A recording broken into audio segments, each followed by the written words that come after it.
सुप्रभात कक्षा 9 के प्यारे बच्चों। ये हमारी हिंदी की कक्षा चल रही है। हिंदी की कक्षा में वर्तमान समय में हम लोग काव्य सौंदर्य के प्रमुख तत्व कौन कौन से हैं उसको पढ़ रहे हैं। सबसे पहला था रस। हम लोगों ने उसका भली भांति अध्ययन किया। 2 रस थे, श्रृंगार रस और वीर रस। दूसरा आप में है छंद। छंद को पढ़ा, उसमें चौपाई और दोहा। तीसरा हमारा है अलंकार। अलंकार में हम लोग हमारे कोर्स में यानी हमारा पाठ्यक्रम जो है 9th का कक्षा 9 का, उसमें शब्दा अलंकार है और शब्दा अलंकार के 3 भेद हैं, अनुप्रास अलंकार, यमक अलंकार और श्लेष अलंकार। पिछली कक्षा में हम लोगों ने अनुप्रास अलंकार की परिभाषा और उसका उदाहरण पढ़ा।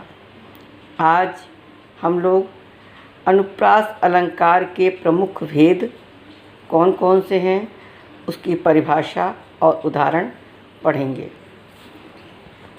ये तो पढ़ा आप लोगों ने पढ़ा कि अनुप्रास अलंकार किसे कहते हैं।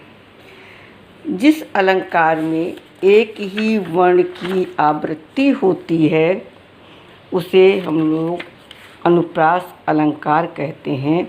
वर्ण माने अक्षर।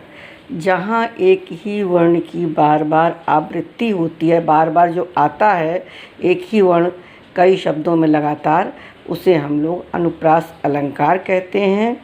अनुप्रास अलंकार की उदाहरण भी हमने आपको बताया था। तरन, तनुजा, तट, तमाल, तरवर, बहुछाए, इसमें ता वर्ण की आवृत्ति हुई है। अब इसके कितने भेद हैं? अनुप्रास अलंकार के 5 भेद हैं। कौन कौन से हैं? छेका अनुप्रास, वृत्तानुप्रास, सुत्तानुप्रास, लाटा अनुप्रास और अंत अनुप्रास। ये इसके 5 भेद हैं। पहला हम लोग अध्ययन करेंगे छेका अनुप्रास। जब वर्ण की आवृत्ति, वर्ण माने अक्षर, ये हमने आपको कई बार बताया, पुनः बता रहे हैं। वर्ण माने अक्षर, जैसे छोटा बड़ा, छोटी बड़ी, जो व्यंजन वर्ण होते हैं वो है। जब वर्ण की आवृत्ति एक ही बार आती है, एक बार मतलब एक बार आई है और एक बार और आए, यानी 2 ही बार हो, एक बार होती है, तब छेका अनुप्रास अलंकार होता है। फिर से सुन लीजिए बच्चों।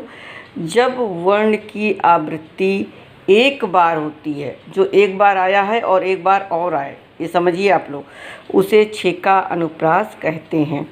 जैसे कहत कत परदेशी की बात।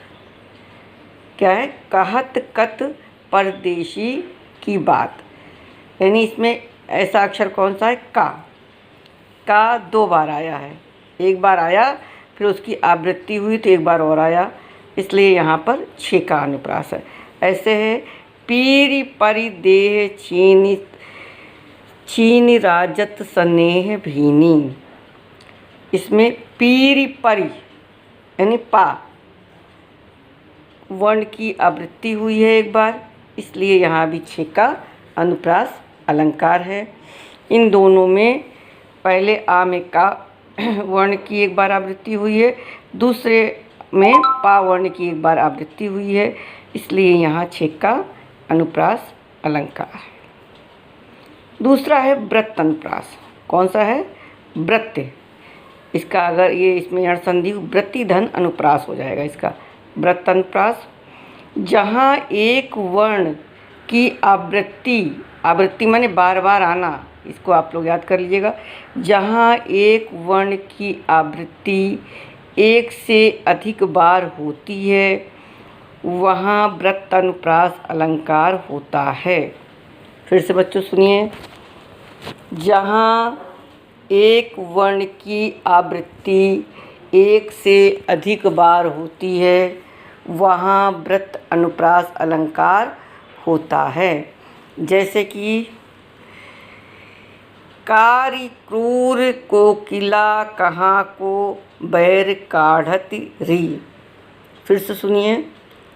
कारी क्रूर कोकिला कहाँ को बैर काढ़ति री। यहाँ पर का वर्ण की आवृत्ति एक से अधिक बार हुई है, इसलिए यहाँ पर वृत्तानुप्रास अलंकार होता है। इसके अतिरिक्त 3 और हैं, 5 हमने आपको बताया था, तो 2 की हमने आपको आज स्पष्टीकरण दिया है, पूरी तरह से दोनों की परिभाषा बता दी। 3 का अध्ययन हम लोग कल आगे करेंगे, वह है श्रुत अनुप्रास अलंकार, लाटा अनुप्रास अलंकार और अंत अनुप्रास अलंकार। इनको बच्चों अपनी कॉपी में भली भांति नोट कर लीजिएगा और बार बार सुन करके याद भी कर लीजिएगा। आज की तारीख में इसको आपको नोट करना है। धन्यवाद बच्चों।